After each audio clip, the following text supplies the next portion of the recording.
Na penumbra de um campo antigo, uma mão enrugada pousa sobre uma folha verde. O vento leva a sua borda e, por um instante, entre o cheiro terroso e o calor do entardecer, aquela planta parece sussurrar uma história longa como rios. Era remédio, era fibra, era cântico. Depois, séculos adiante, seria manchete de jornal.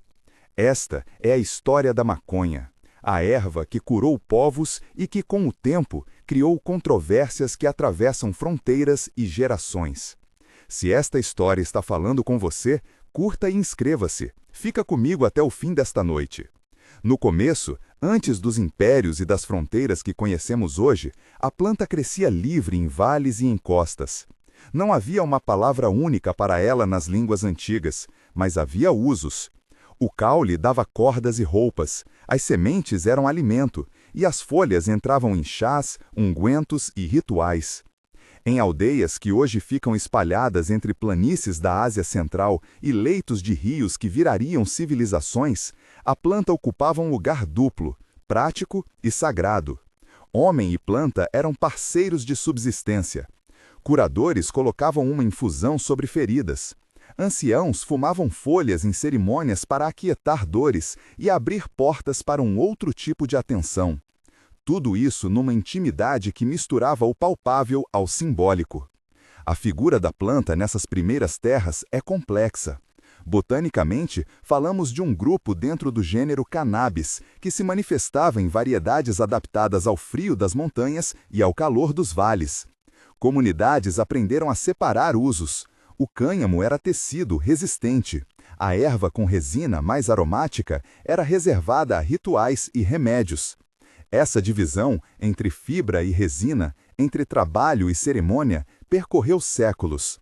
Registros arqueológicos apontam indícios de uso ritual e industrial desde tempos muito remotos. Datas e locais específicos devem ser verificados, indefinido. Mas o que importa é a imagem. Uma planta que servia a vidas cotidianas e a uma cosmologia de cura. Colocar fonte, estudos arqueobotânicos sobre cannabis, inserir referência. Nas trilhas comerciais entre povos, a planta viajou com mulheres e homens, sementes trocadas como moeda de amizade, técnicas de cultivo aprendidas junto a vizinhos. Em algumas regiões, as folhas entraram em textos médicos antigos como remédio para dores, cólicas e insônia.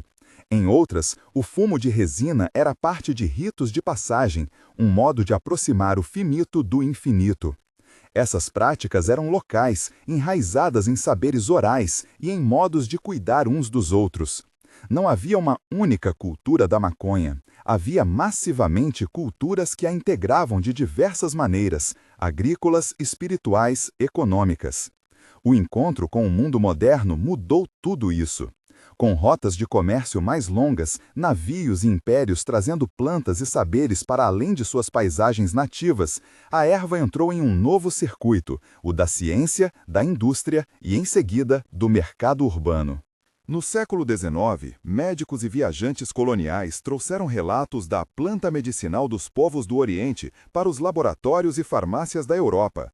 Remédios à base de cannabis começaram a aparecer nas formulações oficiais de farmacopeias, e um número crescente de médicos experimentava extratos para tratar convulsões, dores neurológicas, espasmos. O interesse científico, ao mesmo tempo que traduzia um reconhecimento de potenciais terapêuticos, também transformava a planta em objeto de propriedade intelectual e de comércio. Colocar fonte, historiografia sobre a introdução da cannabis na medicina ocidental, inserir referência. Essa passagem da tradição para o gabinete científico não foi neutra. No laboratório, procurou-se isolar o que na erva produzia efeitos. Décadas depois, isso culminaria na identificação de compostos que hoje reconhecemos como canabinoides, entre eles o tetrahidrocannabinol, THC, e o canabidiol, CBD. O ponto de corte científico, o momento em que o composto ativo foi isolado e nomeado, tem uma data simbólica na pesquisa moderna. O trabalho que identificou o THC é atribuído a pesquisadores no meio do século XX, com nome e ano que devem ser verificados em detalhe. Rafael Mechoulam, 1964. Fonte: verificar. Esse avanço permitiu que se compreendesse melhor por que a planta podia ser ao mesmo tempo sedativa, analgésica ou psicoativa, dependendo da dose, da variedade e do modo de preparo. A ciência, contudo, não eliminou a ambivalência, apenas a descreveu com mais precisão. Enquanto a ciência mapeava moléculas, a erva ganhava outras vidas nas cidades. No fim do século XIX e nas primeiras décadas do XX, colonizadores e imigrantes levaram práticas e sabores a centros urbanos que fervilhavam de novos públicos. O cânhamo entrou na indústria têxtil, o uso recreativo encontrou recantos de boemia, tavernas e saraus. No ritmo de saxofones e encantos de poetas, a planta se tornou imagem de resistência e de encontro. Ao mesmo tempo, empresas e vendedores ambulantes transformaram extratos em elixires e tônicos, promessas de vigor ou de alívio que embalaram prateleiras e anúncios. Essa comercialização fez com que a planta ocupasse dois mundos, o da cura doméstica e o do consumo urbano. Em cada um desses mundos se construíram narrativas distintas sobre quem usava a maconha e por quê. A partir desses nós, tradição, ciência, mercado, emergiu uma tensão social. Nem todos os modos de uso eram vistos com a mesma neutralidade pelas elites políticas e médicas. Em contextos urbanos, a associação entre a erva e grupos marginalizados ou estrangeiros começou a ser explorada por campanhas morais que buscavam controlar hábitos considerados perigosos à ordem pública. No epicentro dessas campanhas estava uma narrativa simples e poderosa: associar o uso de maconha a comportamentos desviantes, criminalizando corpos e culturas que, por vezes, nada tinham a ver com as elites que ditavam as normas. Essa racialização da planta foi construída politicamente. As imagens de jornais e relatos policiais de meados do século XX frequentemente ligavam o uso de maconha a imigrantes, artistas de rua e minorias urbanas, transformando uma questão cultural em causa de segurança. Colocar fonte, estudos sobre a racialização das políticas de drogas, inserir referência. O momento decisivo nessa direção veio com políticas públicas que, de uma hora para outra, converteram o uso em crime, com efeitos duradouros nas trajetórias de pessoas e comunidades. Nos Estados Unidos, por exemplo, a Marijuana Tax Act de 1937 marcou o início de um regime legal que tornou o controle sobre a planta mais rígido, impondo taxas e barreiras administrativas que quase inviabilizavam seu uso legal. Colocar fonte, legislação e análise histórica, inserir referência, checar data e implicações legais, indefinido para detalhes formais. Essas leis não surgiram do vácuo, foram moldadas por interesses econômicos, medos morais e um aparato institucional que quis definir quem podia viver livremente e quem deveria ser vigiado. As consequências foram imediatas e profundas. Multidões que antes se ocupavam com agricultura, trabalho artesanal e rituais viram-se enredadas em processos judiciais que arrancaram jovens de lares e comunidades inteiras. Prisões aumentaram, registros policiais e prisionais cresceram, em um ciclo que transformava o crime associado à erva em justificativa para mais policiamento e mais penas. A criminalização, ao invés de reduzir a circulação da planta, deslocou atividades para a clandestinidade. Ao mesmo tempo, criou-se um mercado paralelo, informal, violento e cada vez mais profissionalizado.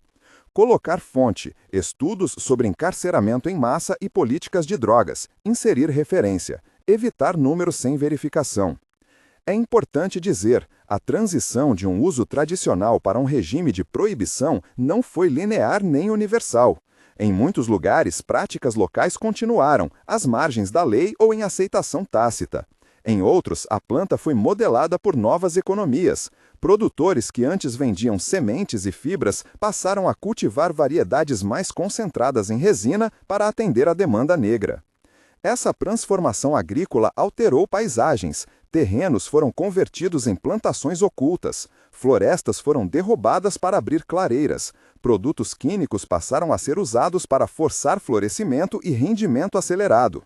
Alguns desses impactos ambientais são claramente rastreáveis: desmatamento em encostas remotas, contaminação de cursos d'água por pesticidas e fertilizantes, erosão do solo em áreas de cultivo secreto. Colocar fonte, relatórios ambientais sobre cultivo clandestino, especificar locais e dados, indefinido. E havia outra mudança. A própria substância deixou de ser apenas folha seca para fumar. elementos tecnológicos e químicos entraram na cena. Haxixe, resinas e concentrados passaram a ser produzidos em maior escala, e, mais tarde, a indústria legal encontraria formas sofisticadas de extrair e padronizar canabinoides. Ao mesmo tempo, surgiam perigos novos: canabinoides sintéticos, um conjunto de compostos criados em laboratórios que imitam ou exageram os efeitos da planta, apareceram no mercado paralelo com efeitos imprevisíveis e, por vezes, letais. Esses compostos, conhecidos por nomes de rua como Spice ou K2 em alguns lugares, deram um novo contorno ao risco contemporâneo. Não se tratava apenas da discussão sobre criminalização, mas de como a ausência de regulação e a economia ilegal geravam produtos de qualidade duvidosa, adulterados e perigosos. Colocar fonte: relatórios de saúde pública sobre canabinoides sintéticos. Inserir referência. Retornar um pouco ao início, para observar a planta de perto.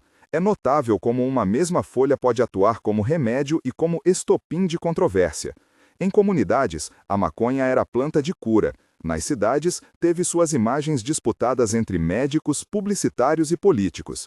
Essa ambivalência virou um campo de batalha simbólico no qual se definiu quem seria vítima e quem seria culpado. Os mecanismos de poder, leis, polícia e mídia moldaram narrativas que reproduziram preconceitos e serviram a interesses concretos. Em muitos casos, a perversão dessa história foi invisível. Enquanto grandes corporações e agentes políticos negociavam políticas, famílias pagavam a conta em prisões, empregos perdidos e traumas que atravessavam gerações. Dentro desse quadro, surgiram também vozes contrárias, ativistas, pacientes e cientistas que buscaram separar o uso medicinal do uso recreativo, que lutaram por descriminalização e posterior legalização. Movimentos culturais das décadas de 1960 e 1970 deram à maconha um papel emblemático de rebelião contra normas conservadoras. Canções, cartazes e passeatas transformaram a erva em símbolo de uma vontade de liberdade. Esse movimento cultural encontrou resistência feroz nos aparelhos de Estado, que responderam com campanhas de medo e com políticas punitivas. A disputa era dupla, ética e material. Por um lado, discutia-se o que é moral, por outro, disputavam-se mercados e autoridade. Discutia-se também os mercados, autoridade. Colocar fonte: estudos sobre contracultura, movimentos por legalização e políticas públicas. Inserir referência. A progressão para o século XXI trouxe novas complicações e paradoxos. Em alguns países e estados, a descriminalização e a legalização impulsionaram uma indústria formal, com licenças, padrões de qualidade e investimento privado. Em outros, a proibição permaneceu e o lucro continuou do lado de fora da lei.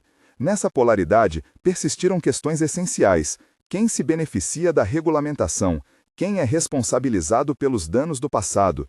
Como reparar comunidades cujas vidas foram profundamente alteradas por décadas de políticas punitivas? Dentro desse quadro, surgiram também vozes contrárias, ativistas, pacientes e cientistas que buscaram separar o uso medicinal do uso recreativo, que lutaram por descriminalização e posterior legalização. Movimentos culturais das décadas de 1960 e 1970 deram à maconha um papel emblemático de rebelião contra normas conservadoras. Canções, cartazes e passeatas transformaram a erva em símbolo de uma vontade de liberdade.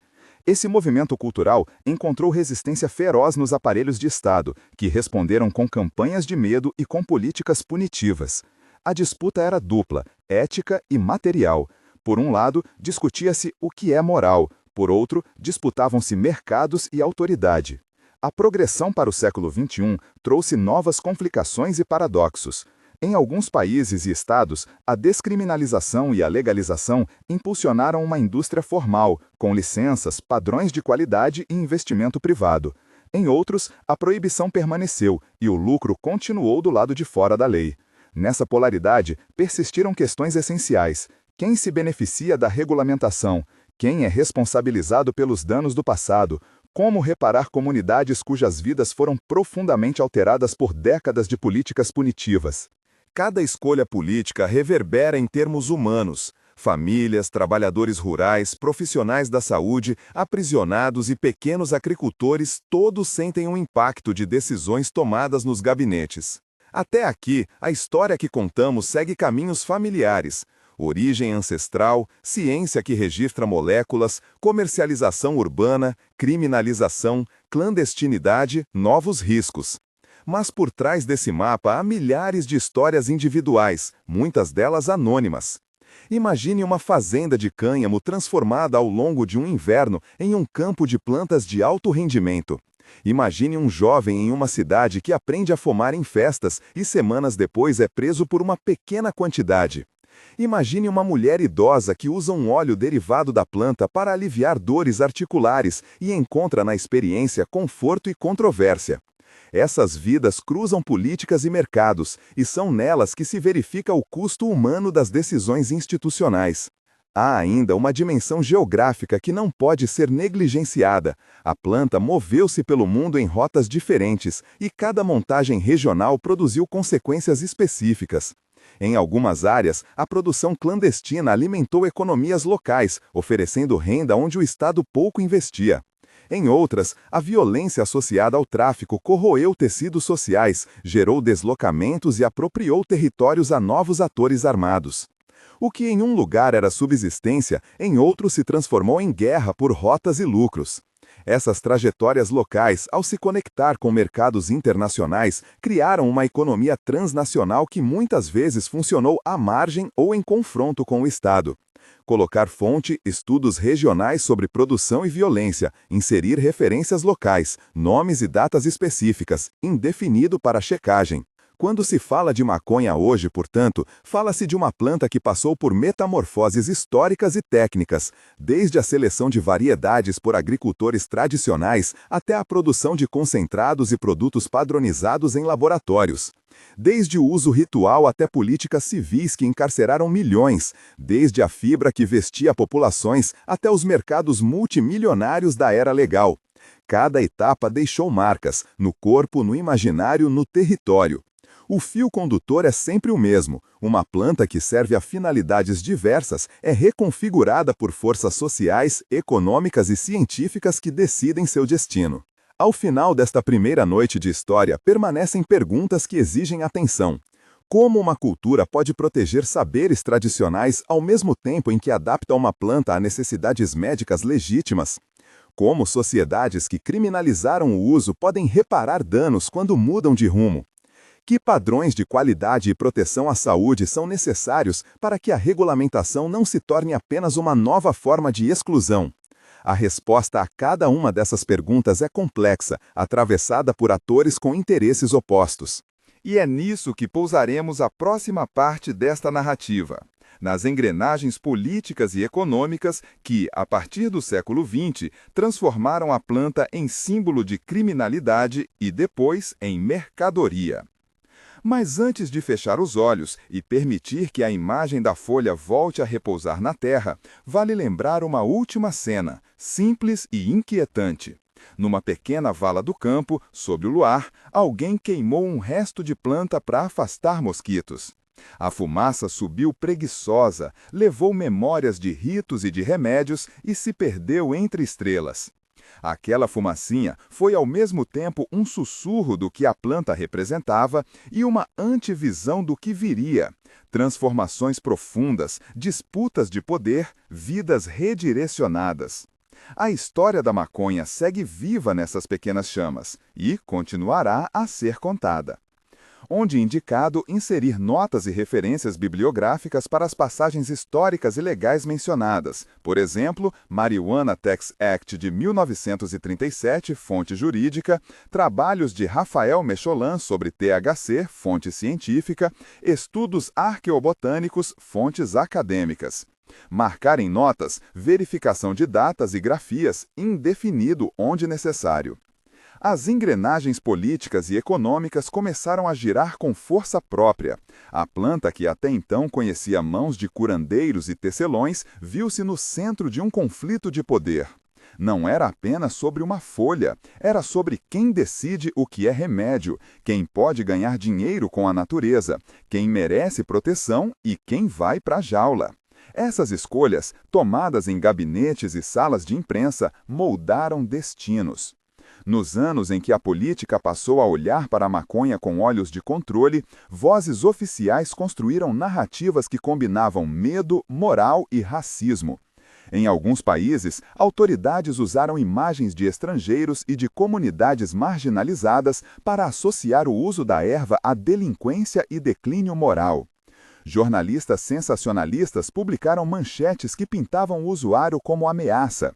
Propagandistas do Estado reproduziram fotografias e relatos exagerados de crimes atribuídos à substância. O efeito prático dessas campanhas foi direto. A opinião pública ficou mais disposta a aceitar leis duras e policiamento intensivo.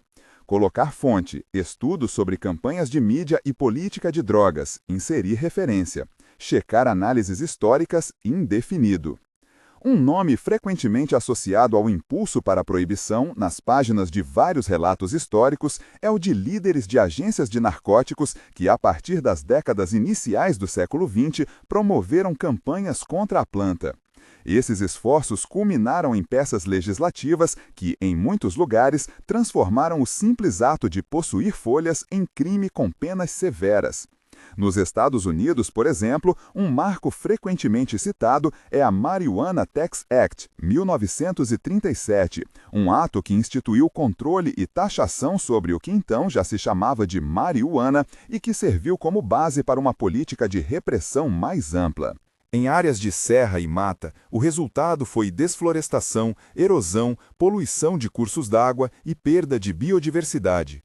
Onde o cultivo se industrializou na clandestinidade, o uso de produtos químicos proibidos contaminou solos e alimentos. Colocar fonte, relatórios ambientais sobre cultivo clandestino, inserir referência, dados locais, indefinido. Ao mesmo tempo, modificações tecnológicas mudaram o que as pessoas consumiam. Além da folha seca e do fumo tradicional, surgiram resinas, haxiches e concentrados que, por processos físicos e químicos, aumentavam a potência dos princípios ativos. Métodos de extração com solventes, óleo butano, hexano e outros foram usados sem segurança em operações improvisadas, resultando em explosões e em produtos contaminados por solventes residuais. Do lado do consumidor, apareciam vaporizadores, comestíveis e óleos, abrindo um leque de formas de uso que complicavam as discussões de saúde pública. Potência, dosagem e padrão de consumo tornaram-se variáveis críticas. Colocar fonte, estudos sobre técnicas de extração, segurança e padrões de consumo, inserir referência. E então veio outra onda de perigo, os canabinoides sintéticos. Desenvolvidos inicialmente em laboratórios para estudos farmacológicos, alguns desses compostos migraram para o mercado ilegal, disfarçados como misturas herbais ou vendidos como substitutos baratos da planta. Conhecidos em muitos lugares por nomes de rua como Spice ou K2, esses produtos empressam efeitos imprevisíveis, muitas vezes mais intensos e perigosos do que os canabinoides naturais.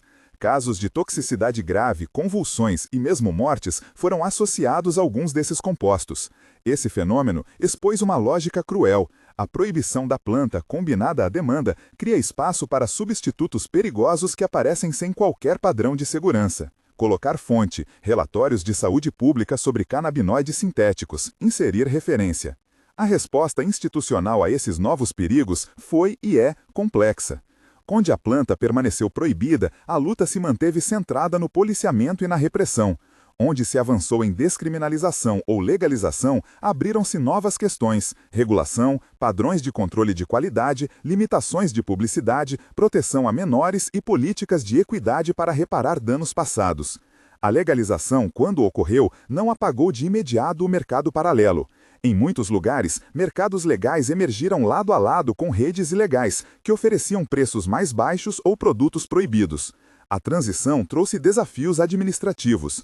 Quem pode obter licenças? Como fiscalizar padrões de segurança? Como reintegrar quem foi condenado por crimes antigos? Colocar fonte, análises comparativas sobre legalização e suas contradições. Há histórias simples que mostram essas contradições. Hugo foi um pequeno agricultor que, por anos, teve sua terra tomada pelo cultivo clandestino porque era a única alternativa lucrativa em uma região remota. Quando a lei mudou e um mercado legal surgiu, Hugo descobriu que as barreiras burocráticas e os custos das licenças o impediam de entrar na nova economia formal. Grandes empresas, com capital e advogados, obtiveram licenças e ocuparam espaços que antes pertenciam a pequenos produtores. A promessa de justiça social e de reparação pouco se realizou, em muitos casos. A pergunta que paira é óbvia: quem realmente lucra quando a erva passa de ilegal a legal? Colocar fonte: estudos de políticas de implementação de mercados legais e programas de equidade. Inserir referência. O processo científico também seguiu seu curso, reavaliando usos medicinais e riscos com métodos mais rigorosos. Pesquisas sobre o uso de canabinoides no tratamento de certas formas de epilepsia infantil, em controle de náuseas induzidas por quimioterapia e em dores crônicas trouxeram evidências, algumas fortes, outras ainda incertas. Produtos padronizados com dosagens controladas passaram a ser testados em ensaios clínicos.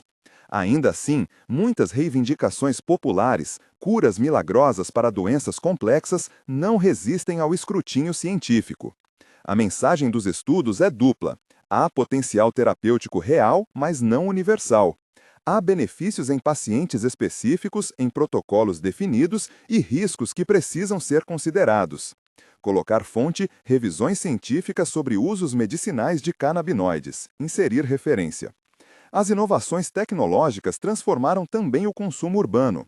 A indústria desenvolveu óleos com concentração determinada, cápsulas comestíveis com dosagens, bebidas infundidas e cartuchos para vape que tornaram o produto mais palatável a amplos segmentos da população.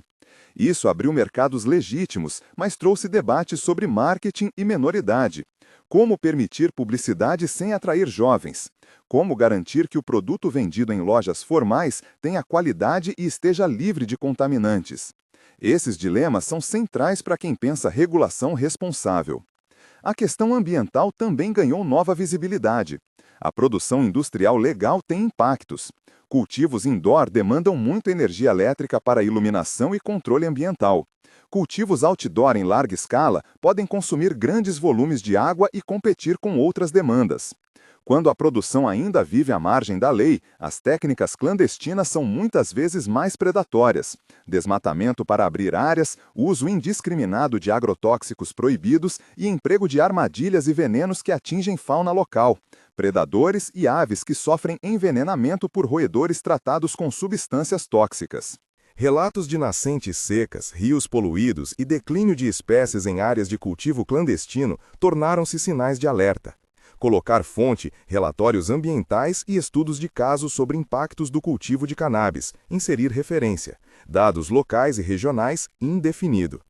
As consequências humanas desses impactos ambientais também são reais e práticas. Comunidades que dependiam de recursos hídricos viram sua agricultura afetada. Pescadores encontraram rios com peixes contaminados. Comunidades ribeirinhas sofreram alterações no ciclo de vida de fauna que era parte de sua subsistência. Ao mesmo tempo, quando a atividade econômica do cultivo clandestino foi reprimida com força, não raramente a violência e a insegurança se intensificaram. Deslocamentos, famílias forçadas a migrar, crianças privadas de escolaridade. O custo humano das políticas punitivas e das respostas violentas é difícil de mensurar em estatísticas, mas aparecem em relatos orais e em comunidades partidas.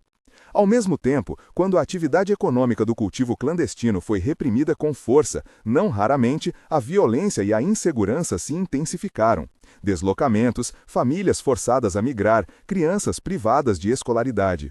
O custo humano das políticas punitivas e das respostas violentas é difícil de mensurar em estatísticas, mas aparecem em relatos orais e em comunidades partidas.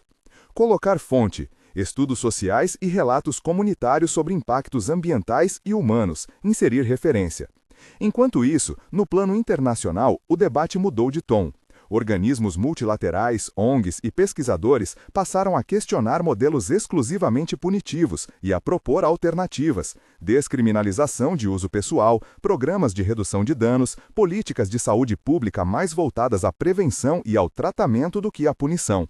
Movimentos de base, ativistas de direitos civis e associações de pacientes pressionaram governos por reavaliações que incluíssem reparação para vítimas de políticas passadas. Em alguns lugares, essas pressões resultaram em medidas de expurgação de antecedentes criminais para pequenos delitos relacionados à maconha, uma tentativa de reparar, ainda que parcialmente, danos gerados por décadas de encarceramento em massa. Colocar fonte: recomendações de organismos internacionais e exemplos de políticas públicas, inserir referência. Verificar casos concretos. O processo político de regulação abriu também um campo novo de disputas. Quem define os padrões de qualidade e as regras de concorrência? Um mercado que nasce de décadas de ilegalidade tende a favorecer quem já possui capital e poder de lobby. Grandes corporações do setor de bebidas, farmacêuticas e do agronegócio viram oportunidade em se posicionar na cadeia da cannabis legal. Isso suscitou críticas. A transformação da erva em commodity padronizada poderia marginalizar saberes tradicionais, expulsar pequenos produtores e reduzir a diversidade genética das plantas por meio de seleção comercial. A homogeneização das variedades, orientada para o lucro e para padrões de mercado, ameaça modos tradicionais de cultivo e usos locais que não se encaixam em parâmetros industriais. Colocar fonte: análise sobre economia da legalização e concentração de mercado. Ao mesmo tempo, surgiram tentativas de construir caminhos alternativos, programas de inclusão social que oferecem licenças prioritárias a ex-condenados por crimes relacionados à maconha, cooperativas de pequenos produtores que procuram valorizar a diversidade de variedades tradicionais, iniciativas de certificação que tentam assegurar práticas sustentáveis. Esses caminhos não são fáceis e confrontam barreiras estruturais, desde o acesso a crédito até a resistência de interesses consolidados. Mas mostram que modelos de política diferentes são possíveis se houver vontade política e mecanismos de reparação. Colocar fonte: estudos de políticas de equidade e programas de inclusão. Inserir referência. A indústria da maconha também traz à tona um dilema moral. A mesma planta que ajudou ancestrais a costurar roupas ou a acalmar dores, agora é um objeto de comércio global. É legítimo que comunidades tradicionais se beneficiem da economia que cresceu à volta de sua planta? Como se proteger do extrativismo cultural e econômico? Perguntas como essa passam por propriedade intelectual, por reconhecimento de saberes tradicionais e por modelos de comércio que respeitem quem preservou as variedades e os usos. Em muitos casos, as respostas ainda são insuficientes. Colocar fonte: trabalhos sobre biopirataria, proteção de saberes tradicionais e acordos comerciais. Inserir referência. Na esfera da saúde pública, o debate também é denso. Regulação pode significar melhor controle de qualidade e menos riscos de contaminação por pesticidas ou solventes. Regulamentação pode permitir restrição de acesso a menores, rotulagem clara e programas educativos baseados em evidência. Por outro lado, há preocupações legítimas sobre o aumento de consumo entre jovens, sobre o efeito de potências crescentes no desenvolvimento cerebral e sobre a dependência que alguns usuários desenvolvem. A resposta técnica exige dados sobre padrões de consumo, prevalência de problemas de saúde, eficácia médica em populações específicas e políticas que equilibrem proteção e liberdade. É preciso falar ainda dos canabinoides sintéticos com mais cuidado. Diferentes das moléculas naturais que a planta produz, muitos dos sintéticos atuam de forma mais intensa nos receptores do corpo, produzindo efeitos extremos e imprevisíveis.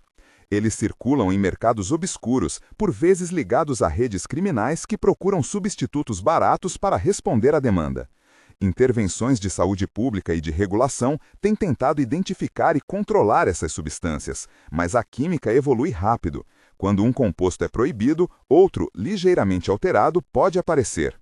Essa corrida entre regulação e inovação clandestina torna a situação perigosa. Colocar fonte: relatórios toxicológicos e comunicados de saúde pública sobre canabinoides sintéticos. Inserir referência. Voltando para as pessoas, é imprescindível lembrar que as políticas públicas têm rostos. Há médicos que viram melhoria em pacientes com uso medicinal controlado. Há famílias que sofreram com prisões e com ausência de parentes. Há jovens que experimentaram a erva sem sequelas graves e outros que desenvolveram problemas de uso. Há produtores que perderam terras ou que viram suas comunidades se fragmentarem. E há inovadores que tentam construir um mercado responsável, com práticas sustentáveis e inclusão social. Estas vozes multiplicam-se em um coro dissonante, onde o desafio é ouvir sem reduzir tudo a slogans. Colocar fonte, estudos qualitativos e relatos pessoais, inserir referência. Em muitos lugares, a história recente é de tentativa de reconciliação. Programas de expurgação de antecedentes, políticas de desenvolvimento rural que incluem assistência técnica para alternativas produtivas e iniciativas de reparação financeira são respostas incipientes. Mas as feridas permanecem. Como reparar rupturas familiares, recuperar territórios degradados e restituir vidas interrompidas por décadas de punição? A resposta exige políticas integradas, saúde pública, educação, investimento rural, justiça criminal e medidas ambientais coordenadas. Não há um remédio único, há sim caminhos possíveis que passam por reconhecimento, compensação e transformação institucional. Colocar fonte, análises de políticas públicas integradas e casos de reparação social. Inserir referência. Exemplos concretos, indefinido. Há ainda uma dimensão cultural que não se resolve com leis ou regulamentos. A maconha habita mitos, canções, filmes, festas e memórias familiares. Ela é símbolo, às vezes de rebeldia, às vezes de cura, muitas vezes de pertença a grupos que encontraram na erva um modo de se ver e de se afirmar. Quando a planta se torna mercadoria global, essa imaginética popular encontra um marketing corporativo. Marcas, embalagens e campanhas tentam transformar afetos em consumo. A tensão entre cultura e comércio é profunda. A mercantilização pode empobrecer significados, ou, ao contrário, tornar mais visíveis certas práticas e repertórios culturais. Nenhuma dessas saídas é neutra. Colocar fonte, estudos de antropologia cultural e análises de mercado. O presente, então, é um terreno de paradoxos. Existem mercados legais com padrões de qualidade, lojas com prateleiras organizadas e rótulos informativos. Ao mesmo tempo, persistem mercados ilegais, práticas perigosas e desigualdades históricas não resolvidas. Há pesquisas promissoras que legitimam usos medicinais em contextos específicos, mas há também riscos de dependência e danos em populações vulneráveis. Há políticas que tentam reparar injustiças, mas os mecanismos de reparação ainda são incipientes em muitos lugares. A ambivalência da planta segue viva. Colocar fonte, análises comparativas do cenário contemporâneo, inserir referência. Para ilustrar como essas tensões se manifestam na vida cotidiana, voltemos a uma cena. Numa cidade costeira, Ana, que perdeu o irmão quando este foi morto em um confronto ligado ao mercado ilegal, observa as novas lojas que abrem na rua principal. Para ela, a presença das vitrines é agridoce. Elas simbolizam uma normalização que jamais restituiu o irmão nem a paz que a família perdeu. Já Marcos, um jovem empreendedor, vê na legalização a chance de trabalhar de forma legítima. Ele quer empregar antigos cultivadores e formar uma cooperativa, mas esbarra em barreiras administrativas e em financiamento que favorece grandes empresas. Essas histórias paralelas mostram que a transição para um novo regime não é uniforme. Ela reproduz antigas desigualdades se não for conduzida com critérios de justiça. Colocar fonte, estudos de caso sobre impactos locais da legalização. Inserir referência. E há ainda o desafio tecnológico que aponta para o futuro. Novas formas de canabinoides sintetizados para fins terapêuticos, sistemas de entrega farmacêutica que buscam eficácia e segurança e testes de pureza que podem reduzir riscos de contaminação. A ciência avança, mas precisa fazê-lo com transparência, regulamentação e participação social. A experiência ensinou que a falta de informação confiável e de fiscalização transforma mercados em fontes de dano. Padrões claros de controle de qualidade, rotulagem e monitoramento pós-comercialização são medidas essenciais para proteger a saúde pública. Colocar fonte, artigos científicos e propostas regulatórias sobre padrões de qualidade. Inserir referência. À medida que a narrativa se aproxima de um ponto de reflexão, vale lembrar que políticas de drogas não são apenas técnicas administrativas. Elas dizem muito sobre quem somos como sociedade. Escolhas legislativas sobre a maconha refletem valores. se priorizamos punição ou tratamento, se buscamos reparação ou simples expansão de mercado, se valorizamos diversidade cultural ou a padronização industrial. A planta, simbólica e material, é um espelho dessas escolhas. Colocar fonte, ensaios filosóficos e estudos de políticas públicas. Inserir referência. Por fim, resta uma paisagem complexa. Escolas que ensinam prevenção baseada em evidências, clínicas que investigam usos medicinais, cooperativas que tentam proteger variedades locais, tribunais que concedem anistias parciais, comunidades afetadas que pressionam por reparação, indústrias que crescem e governos que tentam regular. Tudo isso convive, por ora, em tensão. A pergunta que fica não é apenas técnica, é também ética. Como transformar uma história de criminalização em uma trajetória de cuidado, justiça e sustentabilidade? E então, chegamos a um silêncio mais calmo. Imagine novamente a folha ao entardecer, a mesma que foi fiandeira de cordas, remédio e ritual, que se tornou manchete e símbolo, que alimentou mercados e gerou dor. Agora, devolva essa folha à terra.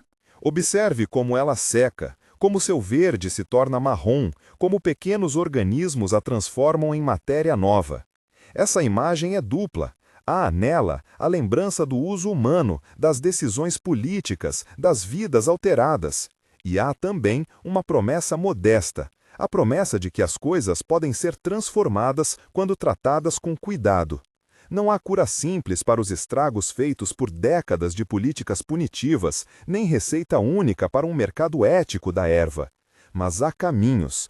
Políticas públicas que incluam reparação, regulação que proteja a saúde e o ambiente, ciência que esclareça limites e benefícios, e há também atenção àqueles cujas vidas foram marcadas pela criminalização. O trabalho coletivo de reparar, regular e lembrar é lento, mas possível. Se você quiser continuar essa conversa, há uma playlist com outras histórias sobre plantas que mudaram sociedades e sobre políticas que transformam vidas. Veja na descrição. Encontrará também links para leituras recomendadas e relatórios que embasam muitos dos pontos mencionados aqui. Indiquei nos trechos marcados onde as fontes e notas devem ser colocadas. Colocar links e bibliografia nas notas finais, estudos arqueobotânicos, análises da Marijuana Tax Act de 1937, trabalhos de Rafael Mechoulam sobre identificação do THC, relatórios sobre canabinoides sintéticos, estudos ambientais sobre cultivo clandestino e análises de políticas de legalização. Inserir referências, verificar grafias, datas e documentos. Indefinido. Antes de adormecer, permita-se esta última visão. Num campo ao luar, alguém recolhe folhas caídas, as coloca com cuidado em um pequeno pote de barro e cobre com terra. Não é ocultação nem celebração, é um gesto de responsabilidade. A planta volta ao ciclo. Talvez um dia as sociedades aprendam a lidar com ela de um modo que honre tanto os saberes ancestrais quanto as necessidades contemporâneas, que proteja as comunidades afetadas e que reconheça os danos do passado. Por ora, a história da maconha continua a ser escrita, com cautela, com conflito e sempre com humanidade. Se essa história tocou você, considere se inscrever e ver a playlist recomendada para aprofundar. Lá há estudos, relatos e análises que ajudam a pensar as próximas etapas. Obrigado por ouvir. Durma com a imagem da folha que retorna à terra e que amanhã possamos acordar com uma vontade renovada de responder à complexidade com justiça.